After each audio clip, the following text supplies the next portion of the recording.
नमस्कार दोस्तों, Isha classes online education में आप सभी का एक बार फिर से स्वागत है। देखियो, इन दिनों भर्तियों की भरमार चल रही है, चाहे पटवारी हो या एसआई हो, बीएसटीसी या पीटीटी की बात हो या रीट की बात हो या फिर हम हाई कोर्ट की बात करें। लगभग हर एग्ज़ाम के अंदर हिंदी व्याकरण आती है।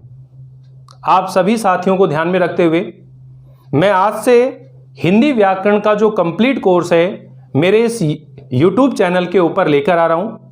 यहाँ आपको संपूर्ण हिंदी व्याकरण की मैं तैयारी करवाऊँगा और चाहे आप किसी भी पेपर को फाइट कर रहे हो, वहाँ ये कॉमन व्याकरण होती है जिसमें लगभग सभी टॉपिक्स आते हैं। तो आप अपने सिलेबस के अकॉर्डिंग टॉपिक को तैयार कर लीजिएगा। मैं यहाँ पर व्याकरण के सभी टॉपिक पढ़ाने वाला हूँ, यानी कंप्लीट हिंदी व्याकरण, जिसमें हर तरह के टॉपिक को यहाँ कवर करवाऊंगा। तो शुरुआत हम आज से कर रहे हैं। पहला जो टॉपिक है वो है भाषा, व्याकरण एवं लिपि का परिचय। अब सबसे बड़ी बात यह है कि भाषा से संबंधित एग्जाम में जो क्वेश्चंस आते हैं वो कौन कौन से होते हैं और किस तरह के वो सवाल पूछे जाते हैं। तो देखिएगा, ये जो भाषा के बारे में बात आती है, हालांकि आप कॉम्पिटिटिव तैयारी कर रहे हो, ये सभी इस चीज़ से भली भांति परिचित हो कि भाषा का मतलब क्या होता है। यानी प्राचीन समय से मनुष्य जो है एक सामाजिक प्राणी है, समाज में रहता है। जितने इस दुनिया में और प्राणी है उसी तरह मनुष्य भी एक प्राणी है, किंतु वह प्राणी और प्राणियों से अलग क्यों है? क्योंकि उसके पास अपने मन की जो फीलिंग होती है, भावनाएं होती हैं, मन में जो विचार होते हैं, उन्हें वह व्यक्त कर सकता है, अभिव्यक्त कर सकता है। उसके पास अपने भाव और विचारों को अभिव्यक्त करने का एक माध्यम है, एक साधन है, जिसे हम भाषा के नाम से जानते हैं। अब पहली बात यह आती है कि भाई भाषा जो शब्द है वो आखिर बना कैसे है, भाषा शब्द की उत्पत्ति कैसे हुई है। तो हम सब भली भांति परिचित हैं कि हिंदी भाषा की जो जननी है वो संस्कृत भाषा है और हिंदी भाषा के अंदर अधिकतर जो शब्द हैं वो संस्कृत भाषा से लिए गए हैं, ठीक है ना। और संस्कृत भाषा के जो शब्द हिंदी के अंदर जो के त्यों लिए गए हैं उनको हम तत्सम शब्दों के नाम से जानते हैं। ये सब बातें हम बाद में करेंगे। अब यहाँ पर हम बात करते हैं भाषा क्या है। तो आपको ये समझ में आ गया होगा कि भाषा वह साधन है जिसके माध्यम से मनुष्य अपने मन के हाव भाव एवं विचारों को बोलकर या लिखकर एक दूसरे के सामने व्यक्त करता है, उसे हम भाषा कहते हैं। ठीक है, वापिस सुनिएगा कि भाषा एक माध्यम है, एक साधन है जिसके द्वारा मनुष्य अपने मन के भाव और विचारों को बोलकर या लिखकर एक दूसरे के सामने व्यक्त करता है, उसे हम भाषा कहते हैं। या हम यूं कह सकते हैं सीधे तौर पर एग्जाम में जो आपसे पूछा जाता है, विचारों को अभिव्यक्त करने का माध्यम है या अभिव्यक्ति का माध्यम है, तो नीचे ऑप्शन में ध्यान रखना, भाषा अभिव्यक्ति का माध्यम, यानी विचारों को अभिव्यक्त करने का जो माध्यम है वो क्या है? भाषा है। तो देखिएगा, यहाँ भाषा की परिभाषा को आप नोट कर लीजिएगा कि भाषा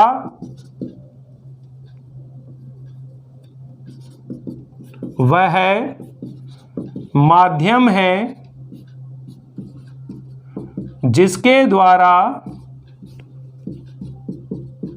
मनुष्य अपने भाव या विचारों को बोलकर या लिखकर एक दूसरे के सामने प्रकट करता है। भाषा वह माध्यम है जिसके द्वारा मनुष्य अपने भाव या विचारों को बोलकर या लिखकर एक दूसरे के सामने प्रकट करता है। अर्थात हम ये कह सकते हैं, अर्थात दूसरी लाइन भी ध्यान रखना, अर्थात भाषा भाव या विचारों को अभिव्यक्त करने का माध्यम है। विचारों को अभिव्यक्त करने का माध्यम है। अब दूसरी बात ये देखिएगा कि जो भाषा शब्द है, ये जो भाषा शब्द है ये संस्कृत की भाष धातु से बना है। किससे बना है? ये संस्कृत की भाष धातु से बना है और इसमें आ प्रत्यय जुड़ गया है। क्या प्रत्यय जुड़ गया है? आ प्रत्यय जुड़ गया है और ये शब्द क्या बन गया है? भाषा। और भाषा का मतलब ही क्या होता है? बोलना या फिर कहना। तो कई बार क्या होता है, सीधे तौर पर आपसे पूछ लिया जाता है कि भाषा शब्द की उत्पत्ति किस धातु से हुई है?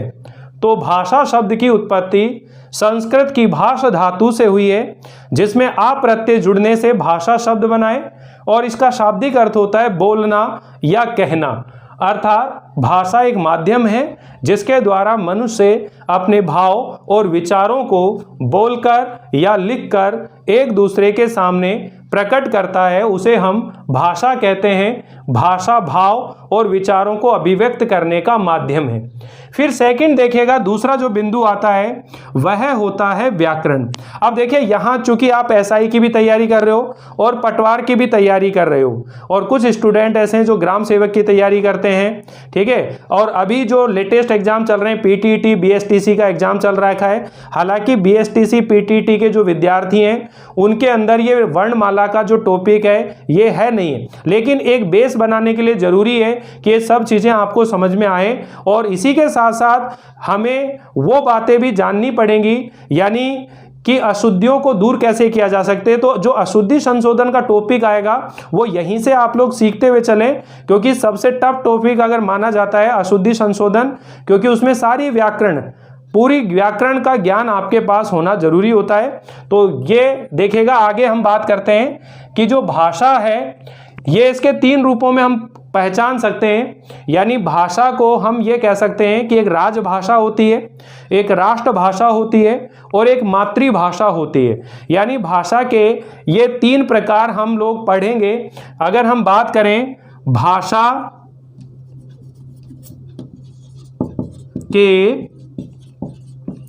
प्रकार, तो यहां पर देखिएगा 3 तरह से हम सोचेंगे। सबसे पहले जो भाषा होती है नंबर 1, यानी जिसको हम बोलते हैं राष्ट्रभाषा। क्या बोलते हैं?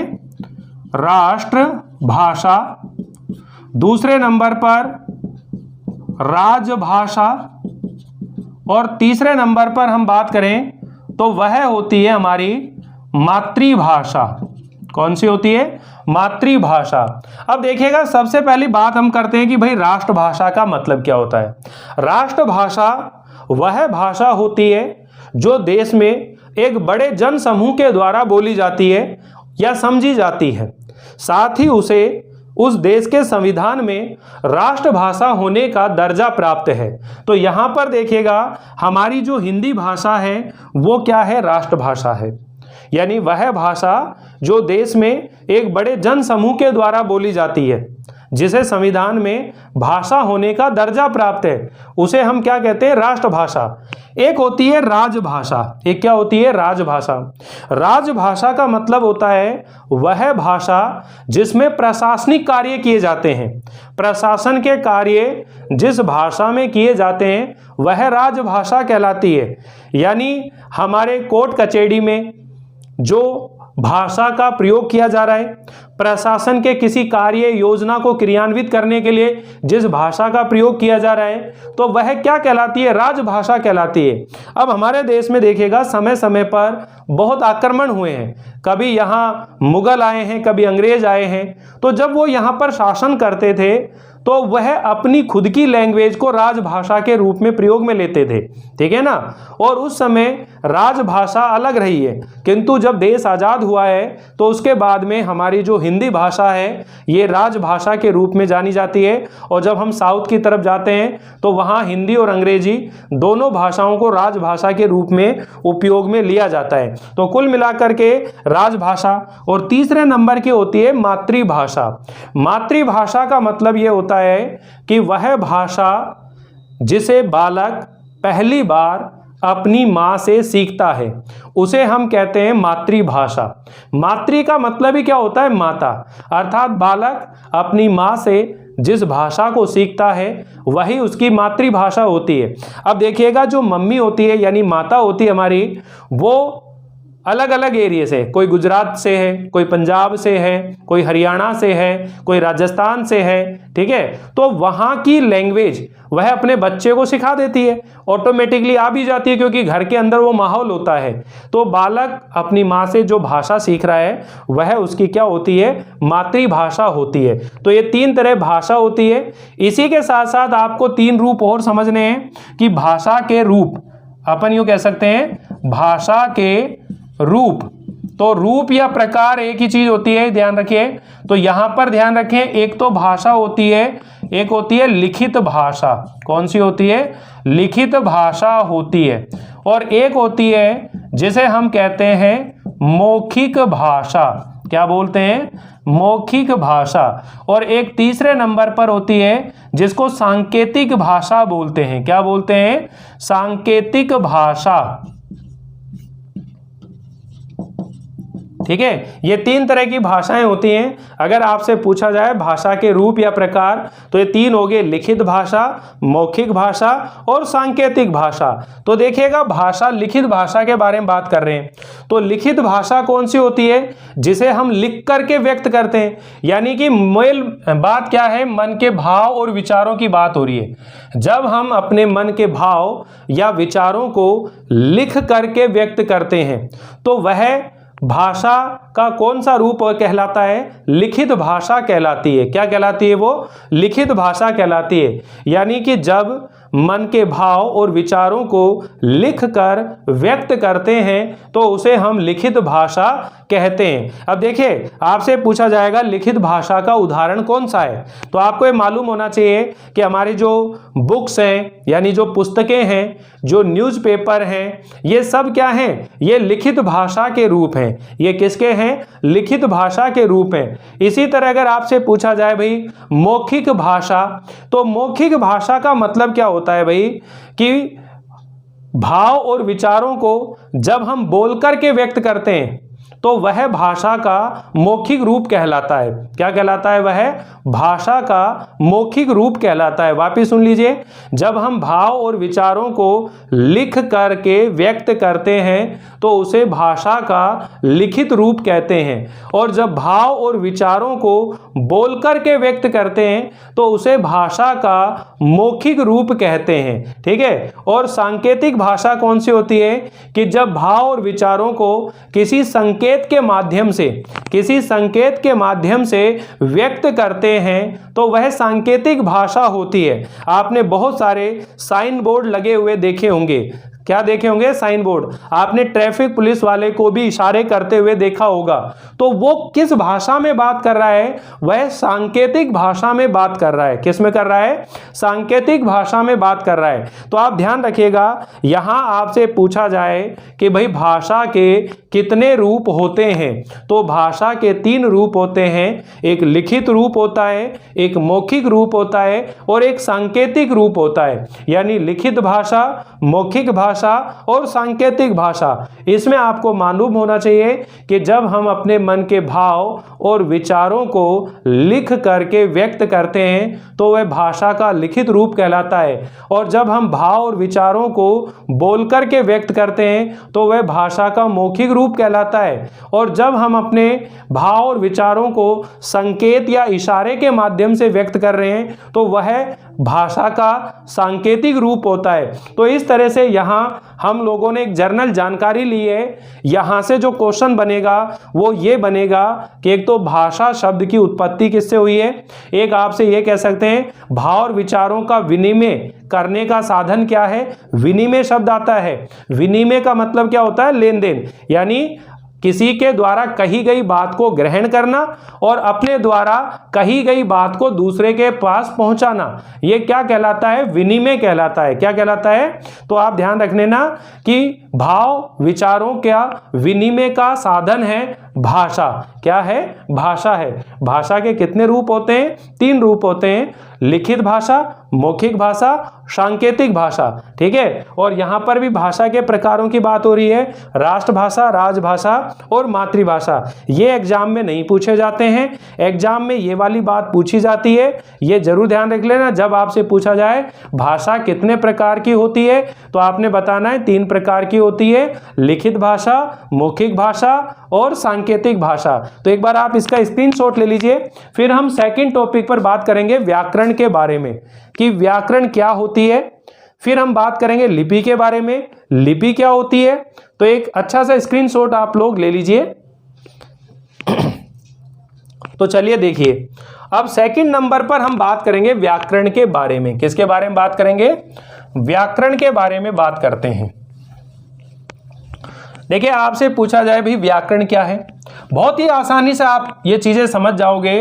व्याकरण क्या है, व्याकरण के कितने अंग होते हैं और किस तरह से हमें हिंदी व्याकरण की तैयारी करनी चाहिए। आप ये ध्यान रख लीजिए, एक रजिस्टर बना करके और अपने बढ़िया से नोट्स तैयार कर लीजिए।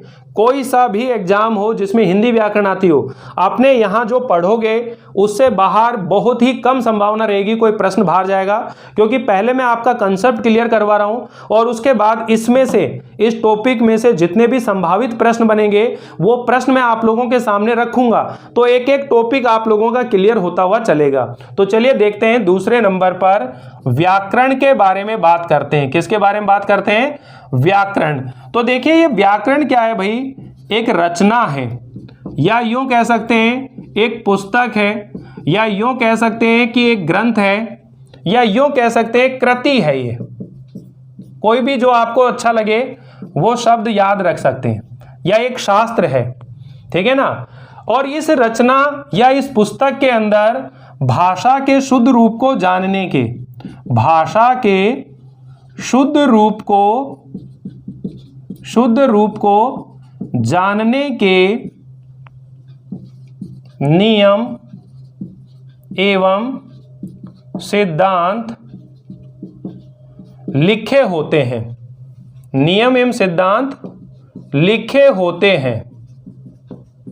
चलिए देखिए वापिस से, व्याकरण वह रचना है जिसमें भाषा के शुद्ध रूप को जानने के नियम एवं सिद्धांत लिखे होते हैं। बोलिए, परिभाषा याद हुई नहीं हुई।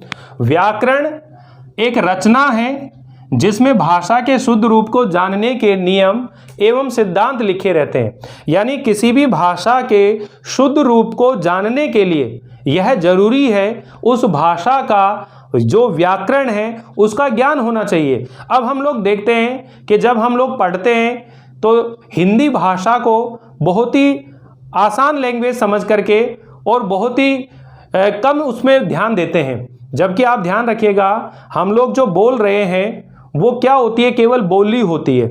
लेकिन एग्जाम में हमें भाषा के बारे में नॉलेज होनी चाहिए और किसी भी भाषा के लिए ज़रूरी है उस भाषा से संबंधित व्याकरण की जानकारी हमारे पास होनी चाहिए। तो किसी भी भाषा के शुद्ध रूप को जानने के लिए उस भाषा के व्याकरण का जो जानकारी है वो हमारे पास होनी जरूरी है। तो आप ध्यान रखिए, इसकी परिभाषा क्या लिखेंगे, व्याकरण वह शास्त्र है जिसके द्वारा हम किसी भी भाषा के शुद्ध रूप को जानने के नियम और सिद्धांत पढ़ते हैं। ठीक है। अब देखिए, व्याकरण के अंगों के बारे में बात होगी कि व्याकरण के अंग कितने होते हैं। तो व्याकरण के 3 अंग होते हैं। सबसे पहला होता है वर्ण, फिर होता है शब्द और फिर होता है वाक्य। फिर क्या होता है, वाक्य होता है। अब देखिए, यहां पर वर्ण के साथ साथ आपको यह भी ध्यान रखना है, एक होती है ध्वनि। एक क्या चीज होती है, ध्वनि होती है और एक होता है अक्षर। एक क्या होता है? अक्षर होता है। इसी तरह एक होता है पद। एक क्या होता है? पद। इसी तरह देखिए वाक्य और एक होता है वाक्यांश। तो ये जो शब्दावली है ये आपको पता होना चाहिए। जो भी स्टूडेंट हिंदी व्याकरण की तैयारी करता है वो कहाँ मिस्टेक करता है? वो डायरेक्ट टॉपिकों को पढ़ना शुरू कर देता है, जबकि टॉपिक को पढ़ने से पहले आपके पास कुछ बेसिक शब्दावली की जानकारी आपके पास होनी चाहिए, क्योंकि हर सब्जेक्ट को, हर विषय को पढ़ने का एक अपना तरीका होता है। तो यहाँ पर ये जरूरी है कि आपके पास ये थोड़ी बेसिक जानकारी होनी चाहिए। तो देखिएगा यहाँ पर हम बात कर रहे हैं वर्ण, ध्वनि और अक्षर। तो सबसे पहली बात आती है कि भाई ध्वनि किसको कहते हैं। यहाँ से मैं नोट कर देता हूँ, यानी वर्ण किसको कहते हैं। तो आप जानते हो कि वह छोटी से छोटी ध्वनि जिसके और अधिक टुकड़े न किए जा सकें उसे हम वर्ण कहते हैं। और भाषा की सबसे छोटी इकाई वर्ण होती है। ये कई बार प्रश्न पूछा गया है कि भाषा की सबसे छोटी इकाई कौन सी होती है।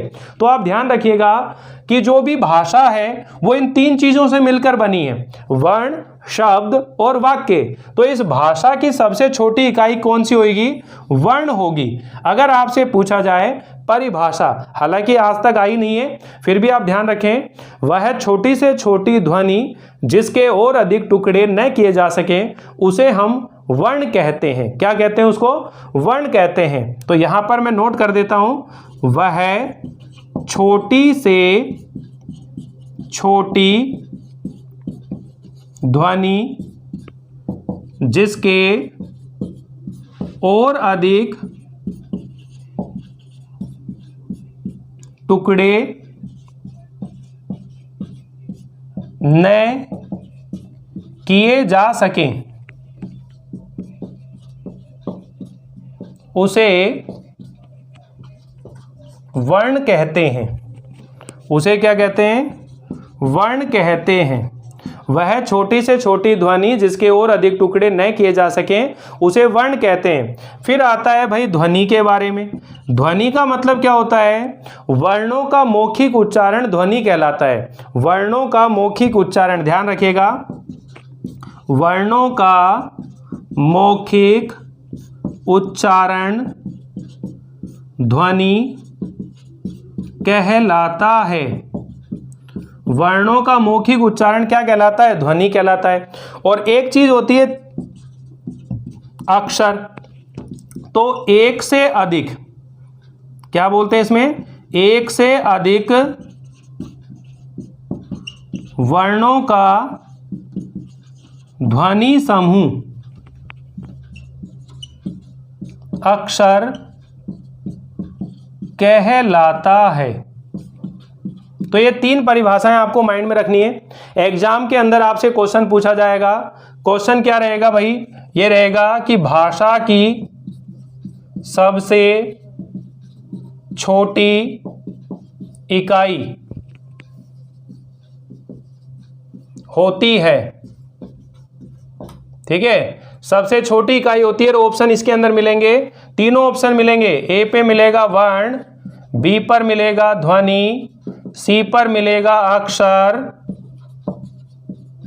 और डी पे मिलेगा शब्द। तो यहां पर आपका उत्तर बनाना है कि भाषा की सबसे छोटी इकाई होती है। तो देखिएगा, भाषा की सबसे छोटी इकाई होती है वर्ण। ठीक है, लेकिन अगर ये क्वेश्चन इस रूप में बदल जाए कि भाई भाषा की सबसे छोटी मौखिक इकाई कौन सी होती है, तो भाषा की सबसे छोटी मौखिक इकाई जो होगी वो ध्वनि होगी। वो कौन सी होगी? ध्वनि होगी। अगर आपसे मौखिक इकाई के रूप में बात करी जाए तो वह ध्वनि होगी। और अगर आपसे डायरेक्ट ये पूछा जाए कि भाषा की सबसे छोटी इकाई कौन सी होती है, तो वह वर्ण होती है। क्लियर सभी को? तो ये तीनों चीज ध्यान रख लेना, एक वर्ण होता है, एक ध्वनि होता है, एक अक्षर होता है। कई बार विद्यार्थी ये कंफ्यूज रहता है उनको कि ये वर्ण और अक्षर एक ही चीज है, जबकि अलग अलग होता है।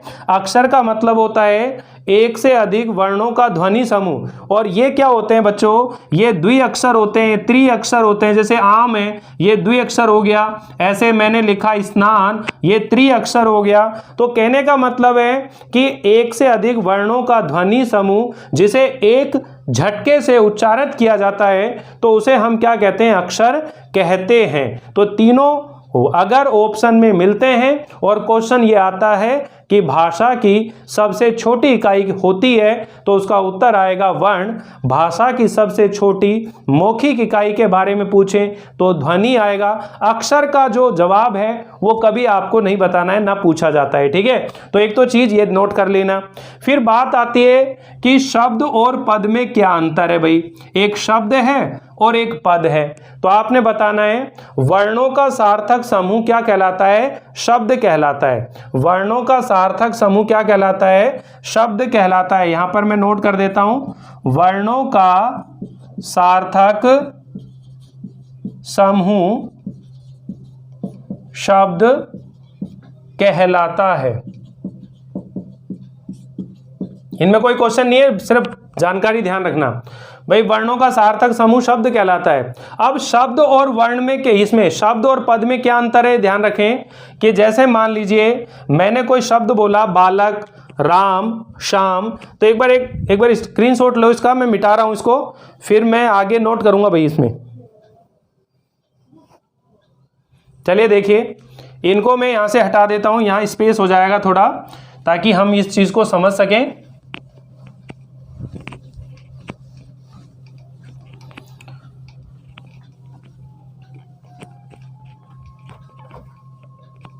हाँ भाई देखिए, तो यहां पर देखिए मैं कह रहा था कि भाई राम, घर, विद्यालय, ये सारे के सारे शब्द हैं। लेकिन पद और शब्द में अंतर क्या है कि जब शब्दों का प्रयोग एक व्याकरण की इकाई के रूप में किया जाता है, जब किसी वाक्य में शब्द का प्रयोग एक व्याकरण की इकाई के रूप में किया जाता है तो वहां पर ये शब्द पद कहलाएंगे। यानी जब इन्हें हम यूं लिखते हैं कि राम घर से विद्यालय जाता है, तो यहां पर देखिए राम जो है सब्जेक्ट हो गया, कर्ता कारक हो गया।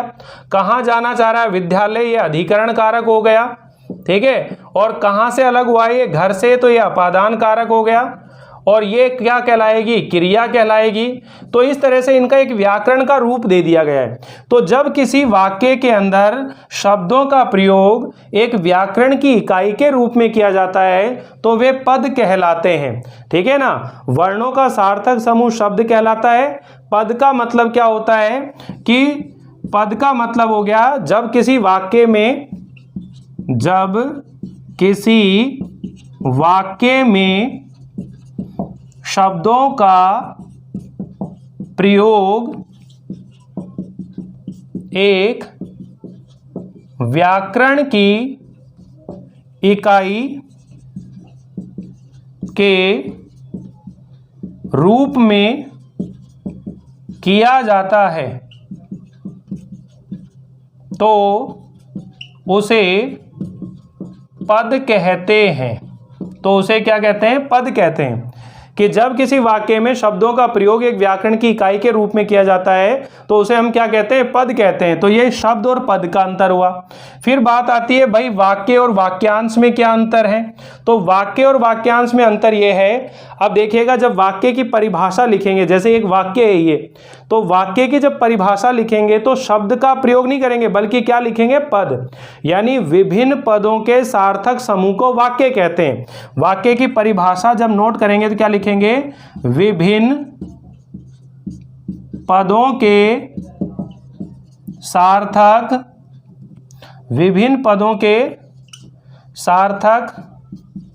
समूह को वाक्य कहते हैं। विभिन्न पदों के सार्थक समूह को क्या कहते हैं, वाक्य कहते हैं। यानी यहां पर शब्द का प्रयोग नहीं किया जाएगा बल्कि किसका किया जाएगा, पद का प्रयोग किया जाएगा। तो आप लोग ये जरूर ध्यान रखेंगे, विभिन्न पदों के सार्थक समूह को वाक्य कहते हैं। फिर वाक्यांश क्या कहते हैं, वाक्यों में स्थित जो छोटे छोटे अंश होते हैं, खंड होते हैं, उन्हें हम वाक्यांश या उपवाक्य कहते हैं। तो ये जब टॉपिक हम अलग अलग तरीके से पढ़ेंगे तो उस दौरान ये सभी चीजें हम लोग सीखने की कोशिश करेंगे। तो यहां हमने जो क्वेश्चन पढ़ा है ये देखिएगा कौन कौन सा क्वेश्चन बनेगा। पहला क्वेश्चन बनेगा भाषा की सबसे छोटी इकाई कौन सी है, तो वर्ण। भाषा की सबसे छोटी मौखिक इकाई कौन सी है, तो ध्वनि। भाषा की सबसे छोटी सार्थक इकाई कौन सी है, तो शब्द। सार्थक इकाई के रूप में ध्यान रखेंगे ये, ठीक है, सार्थक इकाई। और वाक्य कौन सा आएगा, प्रधान इकाई, ठीक है, प्रधान इकाई। तो ये ध्यान रखेंगे, सार्थक इकाई और प्रधान इकाई, ये जरूर ध्यान रख लेना कि वाक्य में सबसे छोटी इकाई, तो ये सबसे छोटी इकाई है, छोटी इकाई वर्ण, सार्थक इकाई शब्द, प्रधान इकाई वाक्य। 3 क्वेश्चन ये हो गए। एक क्वेश्चन हो गया भाषा की उत्पत्ति कैसे हुई है, भाषा के कितने रूप होते हैं, कितने प्रकार की होती हैं, ये क्वेश्चन आप लोग माइंड में रखें। इन्हीं में से आपके एग्जाम में क्वेश्चन हो जाएगा, चाहे आप एसआई का एग्जाम दे रहे हो, चाहे पटवार का एग्जाम दे रहे हो, चाहे रिट की तैयारी कर रहे हो, ठीक है। और आगे हम जो ग्राम सेवक, हाई कोर्ट के एग्जाम की बात करते हैं, तमाम एग्जाम जहां पर हिंदी व्याकरण आती है वहां ये सवाल आपसे पूछे जाएंगे। और इस टॉपिक के बाद मैं आपको कई प्रश्न हैं जो आपसे पूछूंगा, आपके सामने सोल्व करूंगा और उनका कारण सहित आपको उत्तर बताऊंगा, ठीक है। तो यहां पर इस चीज का भी एक स्क्रीनशॉट ले लीजिए। फिर अंतिम रूप में जो टॉपिक है जिसका नाम है लिपि, उसे भी हम लोग पढ़ते हैं और उसे भी सीखने की कोशिश करते हैं। तो देखिए तीसरे नंबर का जो टॉपिक है बच्चों, जिसका नाम है लिपि। तो लिपि का मतलब क्या होता है ये भी आपको समझ में आना चाहिए, और लिपि में से किस टाइप के क्वेश्चन पूछे जाते हैं ये आपको आना चाहिए। तो आज का ये हमारा पहला टॉपिक है जो आपको अच्छे से समझ में आ रहा होगा। तो देखिएगा, लिपि का मतलब है भाषा के लिखे हुए चिन्हों को हम लिपि कहते हैं। भाषा के लिखे हुए चिन्हों को लिपि कहते हैं। क्या कहते हैं, लिपि कहते हैं। अब ये चिन्ह क्या होते हैं इसका मतलब समझिएगा भाई क्या है। देखिए ध्यान से कि लिपि का मतलब क्या है। ये लिपि है तो भाषा के लिखे हुए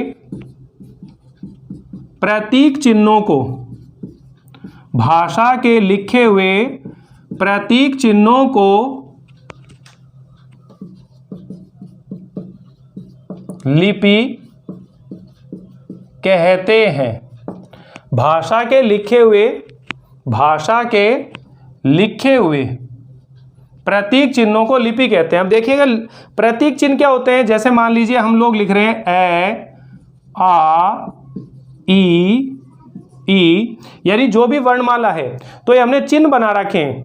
जब हम शुरू में बचपन से लैंग्वेज को सीखना शुरू करते हैं तो हमको बार बार ये आकृतियां दिखाई जाती हैं, और इन आकृतियों को दिखाने के बाद इनका एक उच्चारण किया जाता है हमारे सामने, और उसके बाद हम सीख जाते हैं ए अनार, आ आम, ई इमली, ई ईंख, ऐसे याद कराया जाता है। ऐसे इंग्लिश के अंदर आपको एक आकृति दिखाई जाती है इस तरह से, और बोल दिया जाता है ए फॉर एप्पल, फिर ऐसे आकृति दिखा दी जाती है बी फॉर बॉय, ऐसे आपको बोल दिया जाता है। तो ये आकृतियां हैं, इन्हीं को हम क्या बोलते हैं, प्रतीक चिन्ह बोलते हैं। इनको क्या बोलते हैं, प्रतीक चिन्ह बोलते हैं। हर भाषा के अपने एक प्रतीक चिन्ह होते हैं। तो लिपि का मतलब हुआ किसी भी भाषा के लिखे हुए प्रतीक चिन्हों को हम लिपि कहते हैं। तो ये क्लियर हो गया, भाषा के लिखे हुए प्रतीक चिन्हों को लिपि कहते हैं। अब ये क्वेश्चन आता है भाई लिपि कितने प्रकार की होती है। ये क्वेश्चन बहुत महत्वपूर्ण है।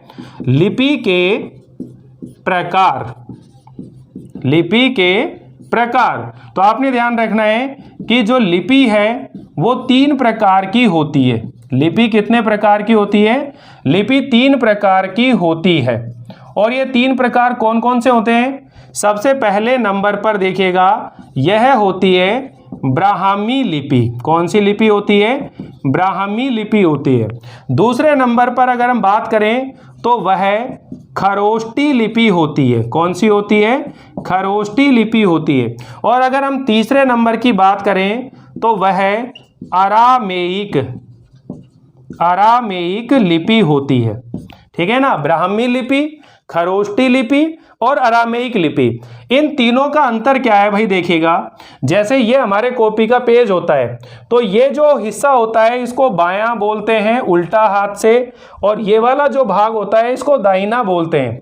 तो ये ध्यान रखिएगा, वह लिपि जो बाईं ओर से दाईं ओर लिखी जा रही है, जैसे हम यहां से लिखना शुरू कर रहे हैं, इस साइड में जा रहे हैं, तो बाएं से दाईं ओर, बाएं से दाईं ओर, ठीक है, बाएं से दाईं ओर लिखी जाने वाली जो लिपि होती है वो ब्राह्मी लिपि होती है। और ध्यान रखिएगा, हमारी जो हिंदी भाषा है, कौन कौन सी भाषा, हिंदी भाषा, संस्कृत भाषा, ठीक है, गुजराती भाषा, ठीक है, नेपाली, ये जो भाषाएं हैं, एक मराठी, ये जो भाषाएं हैं इनकी लिपि है देवनागरी। कौन सी लिपि है, देवनागरी। तो आपसे एक क्वेश्चन ये पूछा जाता है भाई कि ये जो देवनागरी लिपि है ये किस प्राचीन लिपि से विकसित हुई है, तो आपका उत्तर रहेगा ये ब्राह्मी लिपि से विकसित हुई है। यानी जो देवनागरी लिपि है ये ब्राह्मी लिपि से विकसित हुई है। एक यहीं पर क्वेश्चन पूछा जा सकता है कि भाई हिंदी, संस्कृत, गुजराती, या इनमें से हिंदी की तो सब जानते हैं देवनागरी लिपि होती है, कई बार वो पूछ लेता है गुजराती या नेपाली भाषा की लिपि कौन सी है, तो इनकी लिपि भी क्या आएगी, देवनागरी लिपि आएगी, ध्यान रख लेना। अगर आपसे पूछे भाई अंग्रेजी भाषा की लिपि कौन सी है, तो अंग्रेजी भाषा की जो लिपि है वो है रोमन। कौन सी है, रोमन है। इसी तरह अगर पंजाबी भाषा की बात करें तो पंजाबी भाषा की है गुरुमुखी। कौन सी है, गुरुमुखी। और अगर उर्दू की बात करें तो उसकी लिपि है फारसी लिपि। तो इस तरह से लिपियां दे रखी हैं, क्या दे रखी हैं, लिपि दे रखी हैं। तो आपको ध्यान होना चाहिए कि ये सब लिपियां ब्राह्मी लिपि से ही क्या हुई है, विकसित हुई है, क्योंकि अंग्रेजी भाषा भी इस तरह से जाती है और गुरुमुखी भाषा, ये जो पंजाबी भाषा है ये भी। तो ये लिपि क्लियर हो गया। दूसरे नंबर पर है खरोष्टी लिपि। खरोष्टी लिपि का मतलब है कि वह लिपि जो दाईं ओर से बाईं ओर आती है, ठीक है ना, यानी जो दाएं से बाएं ओर लिखी जाती है।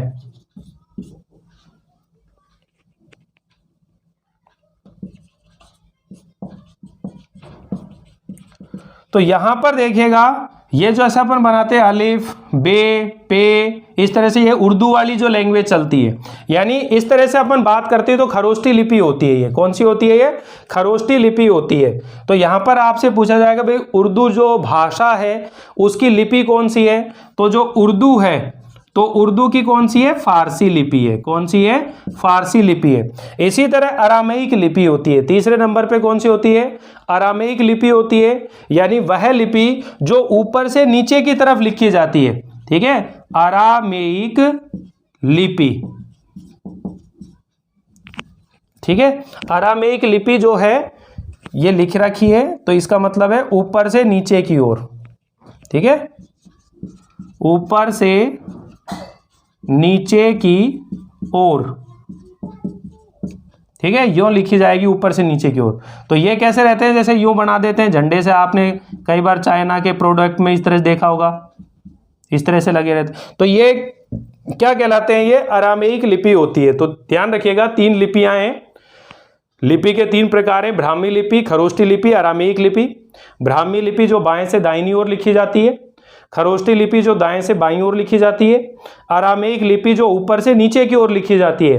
तो ये इस तरह तीन टॉपिक हम लोगों ने पढ़ा है, भाषा, व्याकरण एवं लिपि का परिचय। इसमें जो क्वेश्चन है वो मैं आपको बता चुका हूं।